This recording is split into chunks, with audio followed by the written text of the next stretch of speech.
どうも、ダルコです。皆様、こんばんは。本日はですね、消えた初恋聖地巡礼パート2ということで、前回の港未来編をご覧になっていただいた皆様、誠にありがとうございます。今回はですね、ちょっと港未来から外れた本郷大編となっております。言い方合ってるかなあ、もちろん今日も一人だよ。港未来をですね、午前中からお昼頃に満喫したんですけども、本日訪れる本郷大というところはですね、夕方から夜にかけて行ってきましたので、同じ日に行っておりますので、頑張ればみんなも行きます。でも、めちゃくちゃ歩いて疲れました。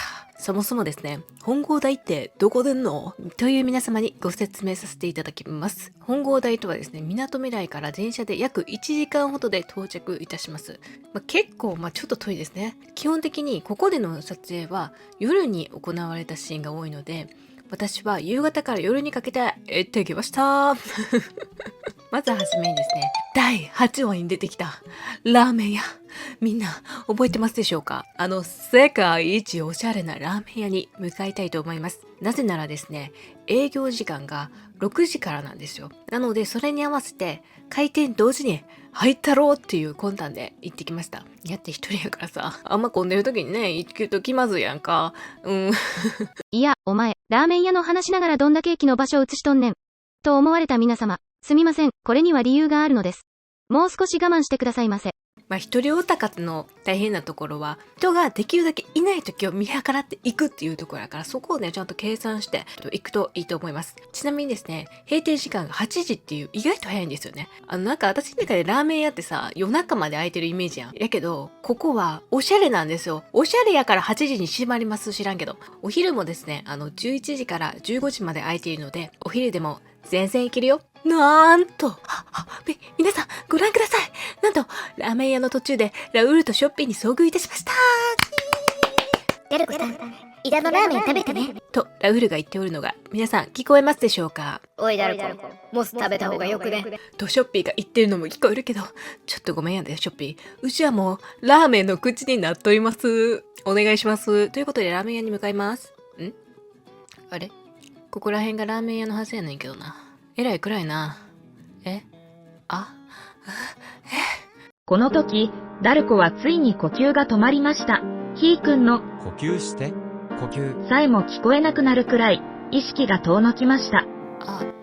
開いていない。営業時間は始まっているはず。営業日も昨日見た時はやるって書いてた。ダルコはツイッターをチェックしました。おはようございます。本日は臨時休業させていただきます。ご迷惑をおかけしますがよろしくお願いします。嘘まさかの臨時休業。完全にイダに見捨てられたダルコであった。ツイッターでね、ここでイダの食べたラーメン、塩ラーメンが食べれるって、関西からイダラーメンを求めて、私は一人でやってきたのに。皆様も訪れる際はお気をつけください。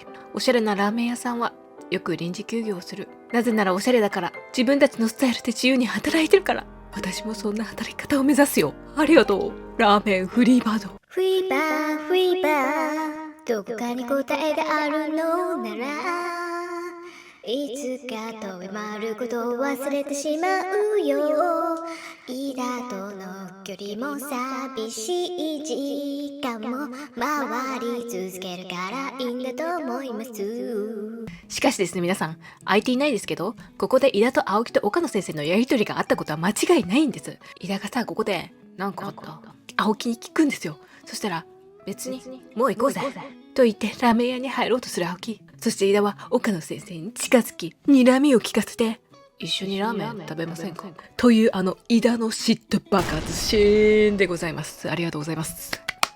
ご近所の皆様、お宅が失礼いたします。営業してない時に来て申し訳ございません。ラーメンフリーバード様、また関東に来た時にリベンジさせていただきますので、それまでイダメニュー置いといてください。お願いします。気を取り直して次行こうか。はい。お次はこちら。天心橋でございます。読み方合ってますでしょうか？ラーメンフリーバードさんからですね、歩いて8分ぐらいの場所となっております。こちらはですね、第2話で文化祭の準備の帰りに井田と青木が一緒に帰った道でございます。皆様、私と一緒に井田と青木ロードパート2を歩いてくださいませ。このシーンもですね、名シーンなんだよね。ね、みんなね、そうだよね。初めてここで青木が井田を好きな気持ちを感じるシーンでございます。やべえ、マジで井田と青木が見えてきたと。前回のコメントでもですね、井田と青木を尾行しているような気持ちになりましたとコメントをくださる方がいたのですが、はい、これは尾行です。皆様、自分の妄想力で井田と青木を映し出してくださいまし。ここでですね、橋本さんと井田をくっつけようとする青木を不思議に思った井田は素直に青木に聞くんですよ。俺のこと好きなんじゃないの？するとですね、青木は戸惑いながら、いや、だってお似合いじゃんと下を向きながら必死に言うんですよ。青木はこの時自分の気持ちもよう分かってないです。はあ、青木。そしてネガティブで青木くんが言うのです。好きな人の幸せくらい願ってもいいだろう。すると井田は立ち止まり、優しいな、青木。キヤ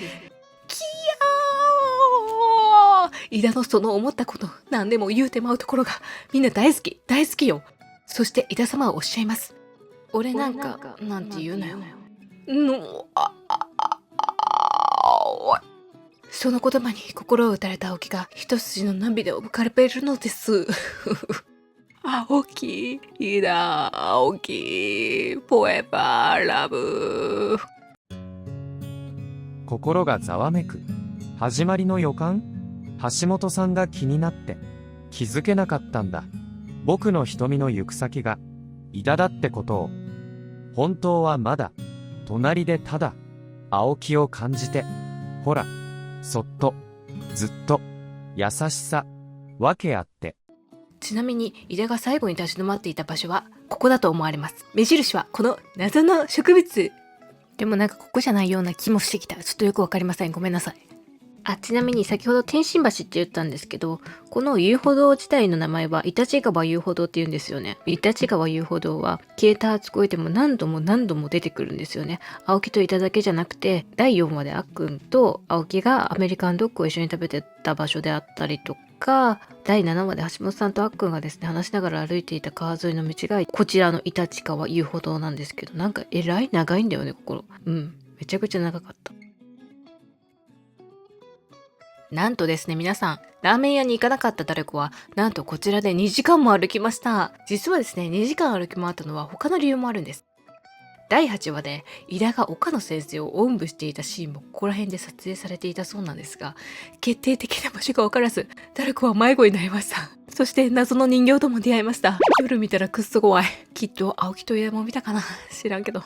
ちなみにここは第2話で王子役の子とシンデレラ役をやる予定やった子が練習していた場所でございます。この柱は一致してんねんけどな。わからぬ。一体井田は岡野先生をどこでオープしたんだい？そして私は一人でうろうろしていました。こんばんはと大きな声で3人ぐらいの警察官に声をかけられました。はい、不審者確定。不審者確定。私職質される？人生初めて職質されるのかなと思いましたが、たまたま警察署の前で他の人にも挨拶していたので、セーフということで、ビビって私は本郷台を去りました。ありがとう本郷台。私はエンジョイしたよ。でも次は絶対ラーメン食うからな。皆様、まだロケ地巡りは終わっておりません。知っている方もいると思いますが、私は青木が道に迷って案内して岡野先生がいけないことを青木がおじさんとしていると思ってしまったいけないおじさまが泊まったとされるホテルにお泊まりさせていただきました。私完全におじさまの推しですね。おじ推し。ここのホテルはですね、結婚式とかをしてるっぽいんですよね。なのでおじさまもきっと娘とか息子とか親戚の子供が結婚して、ここの場所に土地勘がなくて青木に道を聞いたのだと思われます。非常にどうでもいい情報を失礼いたしました。ちなみにこんな部屋でした。一人なのにツインルームを案内されて泣きました。2つもベッドいらへんわ。井田を貸し出ししてくれるやったら別やで。でもこのホテルでは井田の貸し出しはなかった。その日の夜は私はラーメンを食べれないショックで夕食を食べることができませんでした。ラーメンとショッピーのいるモスに行こうとも思ったけれど、なんかショックすぎてホテルでこちらのルックの夜の誘惑を食べることにいたしました。しかもですね、ラッキーなことにこの日は夜会でスノーマンがゲストの日だったんですね。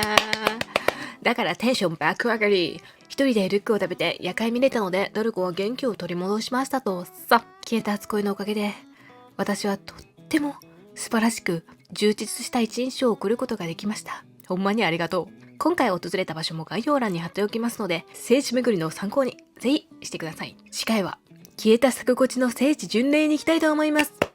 果たしてダルコは消えた工事を探せるのか？ここまで